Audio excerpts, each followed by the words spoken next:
Bom dia, gente. Para quem tá chegando agora e não sabe muito bem sobre o que são esses vídeos, a ideia é compartilhar um pouquinho da minha experiência lá na Schumacher College. E eu estou falando nesse momento sobre o módulo de Ciências de Qualidades, que foi o primeiro módulo que eu tive no mestrado de Ciências Holísticas. Inclusive, eu já fiz um vídeo sobre o primeiro vídeo, né, sobre esse módulo que eu postei na semana passada. Então, quem perdeu, corre lá rapidinho para ver antes de ver esse vídeo. Inclusive, sobre o módulo da semana passada, o vídeo da semana passada, eu esqueci de comentar sobre um livro maravilhoso que é muito bom para entender um pouco mais sobre o tema que eu falei na semana passada, que é o livro Goethe's Way of Science. Eu vou colocar aqui no destaque nas bolinhas. E, gente, infelizmente, a maioria dos livros que eu vou comentar são em inglês, não tem tradução para português. É muito triste, mas é a realidade da vida, né? A gente tem que aceitar. Então, quem lê inglês pode olhar aqui o livro nos destaques e dar uma olhadinha. E quem não lê pode ir acompanhando os vídeos aqui, fazendo perguntas também, que eu vou adorar. Então, já entrando no vídeo de hoje, que é sobre partes e o todo. É um tema um pouco difícil, gente, eu vou tentar explicar o melhor possível, porque é um pouco filosófico. Eu fui inspirada para falar sobre esse tema hoje porque eu li uma frase do Rumi, escritor maravilhoso que eu recomendo, que diz: você não é uma gota, você é um oceano inteiro em uma gota. Mas o que diabos Rumi tá querendo dizer com essa frase, né? Bom, para entender melhor isso, preciso comentar que na nossa sociedade de hoje a gente tende a achar que o todo é a soma das partes. Mas, segundo David Bohm e Henry Bortoff, escritores maravilhosos, inclusive também recomendo o livro de Henry Bortoff que se chama The Wholeness of Nature, que também vou colocar aqui nos destaques na bolinha. Segundo eles, não é bem assim. Eles acham que é de uma maneira diferente. Então vamos lá, eles usam um exemplo do holograma. Não sei se vocês sabem o que é holograma. Quando a gente consegue ver, por exemplo, a imagem de uma pessoa por inteiro, 3D, tudo lá na realidade, como se ela estivesse ali. O holograma, ele é uma luz de laser que reflete num prato. Então, o que acontece? Diferente de quando a gente corta uma foto, que fica tudo separado e a gente não consegue entender sobre o que é a foto, quando a gente quebra o pratinho do holograma, a gente ainda consegue continuar a ver a imagem como um todo, refletida nesses pedaços diferentes. Claro que quanto menos pedaços a gente tem, mais a imagem vai ficando mais apagadinha, mas a gente não deixa de ver o todo.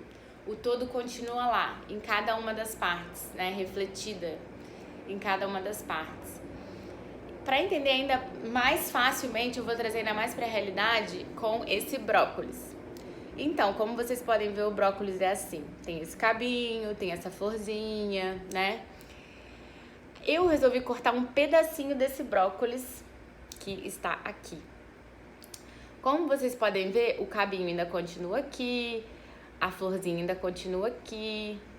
Então, na verdade, esse pedacinho é como se fosse isso, o todo refletido nas partes, né? Então, esse pedacinho, ele não é uma maçã de repente, ele continua sendo brócolis.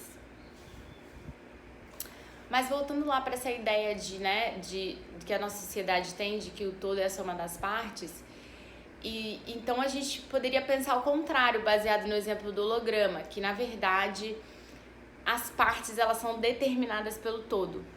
Mas na verdade, segundo eles, também não é bem assim. Porque se as partes fossem determinadas pelo todo, elas não seriam realmente únicas. Elas não seriam realmente... Elas não seriam verdadeiramente elas. Elas seriam, na verdade, controladas pelo todo. E também não é isso, né? Então vamos ver. O que na verdade eles estão querendo dizer é que a gente não pode separar as partes e o todo assim, como se fosse uma aritmética que soma, que separa, que divide. O que eles falam é que, na verdade, existe um movimento dual aí, né? Que é, enquanto o todo existe nas partes, ele ao mesmo tempo, concomitantemente, ele emerge na junção das partes.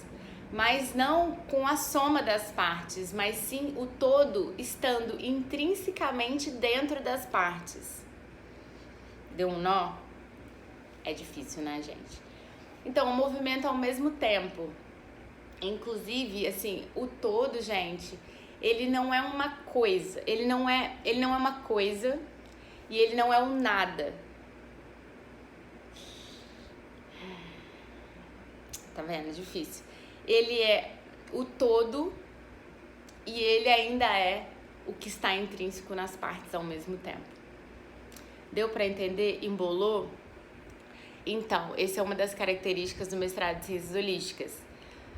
A gente dá uns nós na cabeça e fica com aquilo durante um tempo. E muitas das nossas aulas foram mais sobre perguntas do que respostas.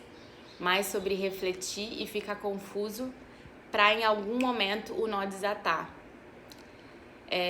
O mestrado de Ciências Holísticas e a minha experiência na Schumacher foi muito sobre eu ficar sem entender muito bem porque que a gente estava aprendendo sobre aquilo tudo até que a ficha cai e você entende o quebra-cabeça. Então é como se fossem pequenos pedacinhos que vão se juntando e em algum momento faz sentido. Gente, como esses últimos 2 vídeos foram um pouco filosóficos e teóricos, no próximo vídeo eu vou passar umas coisas mais práticas para vocês começarem a colocar em prática essa ideia das ciências de qualidades, né? Da fenomenologia, de que é isso, de partes e todo, tá bom? Então até o próximo vídeo. Tchau, tchau!